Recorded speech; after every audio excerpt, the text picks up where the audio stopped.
रानी अवंतीबाई का जीवन संघर्ष भी रानी लक्ष्मीबाई के जीवन से मिलता जुलता था, लेकिन वीरांगना अवंतीबाई ने कहीं ज्यादा प्रतिकूल हालातों में अंग्रेजों को लोहे के चने चबवाए थे।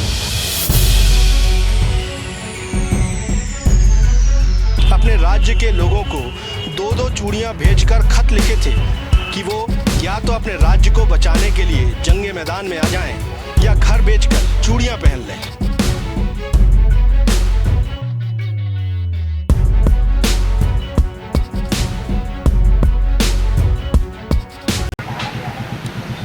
यूं तो हमारे देश का इतिहास कई महापुरुषों की गौरव गाथाओं से अटा पड़ा है, लेकिन इतिहास के पन्नों में कुछ ऐसी महिलाओं का भी नाम दर्ज है जिन्होंने प्रतिकूल परिस्थितियों में अदम्य साहस दिखाया और पूरी दुनिया को नारी शक्ति का लोहा मनवा दिया।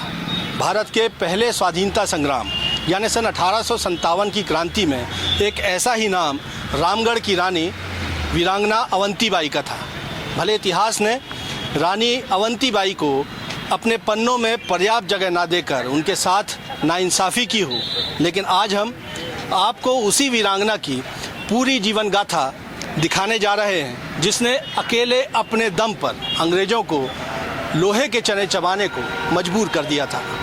भारत में आज़ादी की पहली लड़ाई यानी सन 1857 की क्रांति में जब अंग्रेज़ आज़ादी की आवाज़ उठाने वालों पर अत्याचार ढा रहे थे तो दो वीरांगनाएं ऐसी थीं जिन्होंने प्रतिकार करके ब्रितानी सेनाओं को खून से सराबोर कर दिया था। इनमें से झांसी की रानी लक्ष्मीबाई के किस्से तो आपने बहुत सुने होंगे क्योंकि उनके किस्से इतिहास में स्वर्ण अक्षरों में दर्ज हैं, लेकिन रामगढ़ की रानी अवंतीबाई के साथ इतिहास ने इंसाफ नहीं किया।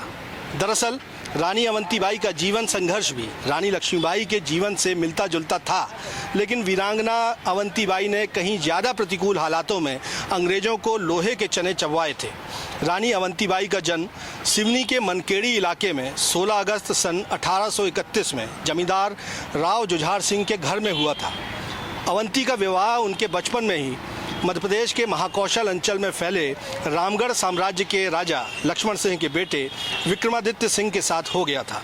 सन 1851 में राजा लक्ष्मण सिंह के निधन के बाद अंग्रेज़ों ने अपनी हड़प नीति यानी कोर्ट्स ऑफ वॉर्ड्स को अमल में लाने के लिए एक चाल चली। अंग्रेज प्रशासकों ने रामगढ़ के राजा विक्रमादित्य सिंह को विक्षिप्त और उनके बेटे अमान सिंह और शेर सिंह को नाबालिग घोषित कर दिया था और रामगढ़ राज्य को कोर्ट ऑफ वॉर्ड्स के जरिए कागजों में हड़प लिया था। साथ ही साथ ब्रिटिश सेना की इस कार्रवाई के कुछ ही दिन बाद विक्रमादित्य भी एक हादसे में उनकी मौत हो गई थी और रानी अवंतीबाई अपने दो बेटों के साथ अकेली पड़ गई थी। अंग्रेज़ों ने अब रामगढ़ के राज्य पर ज़मीनी कब्जा भी करना चाहा, लेकिन रानी अवंतीबाई अपने राज्य की ढाल बनकर अंग्रेज़ों के सामने खड़ी हो गई थी। अंग्रेज़ों ने लोगों से, नागरिकों से टैक्स वसूलने की कोशिश की थी, लेकिन इसका प्रतिकार रानी अवंतीबाई ने किया था और ये कहा था कि यदि टैक्स वसूलना ही है तो वो सरकारी खजाने खोल देंगी। लेकिन अंग्रेज हर हाल में रामगढ़ के राज्य पर कब्जा करना चाहते थे। ऐसे में देश प्रेम की अलख जगाने के लिए रानी अवंतीबाई ने अपने राज्य के लोगों को दो दो चूड़ियां भेजकर खत लिखे थे कि वो या तो अपने राज्य को बचाने के लिए जंगे मैदान में आ जाएं या घर बेचकर चूड़ियां पहन लें। रानी की ये रणनीति कारगर हुई और उनकी सेनाओं के साथ बड़ी तादाद में साहसिक लोग जुड़ते चले गए।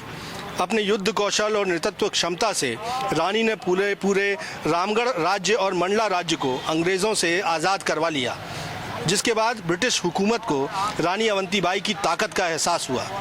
सन 1858 में आलाकमान के निर्देश पर जबलपुर और नागपुर से ब्रिटिश सेनाओं ने रामगढ़ को घेरना शुरू किया।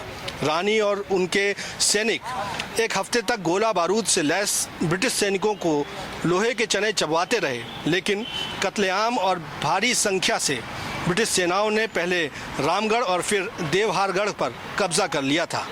देवहारगढ़ में रानी अवंतीबाई की अगुवाई में क्रांतिकारियों और अंग्रेजी सेना के बीच कई दिनों तक निर्णायक युद्ध हुआ। इस युद्ध में रानी भी घायल हो चुकी थी। सैनिकों की संख्या कम होती जा रही थी। आगे युद्ध करना और खुद को सुरक्षित रखना कठिन हो गया। आखिरकार 20 मार्च 1858 को रानी ने आत्मसम्मान की रक्षा के लिए अपने एक साथी की कटार छीनकर खुद का बलिदान दे दिया।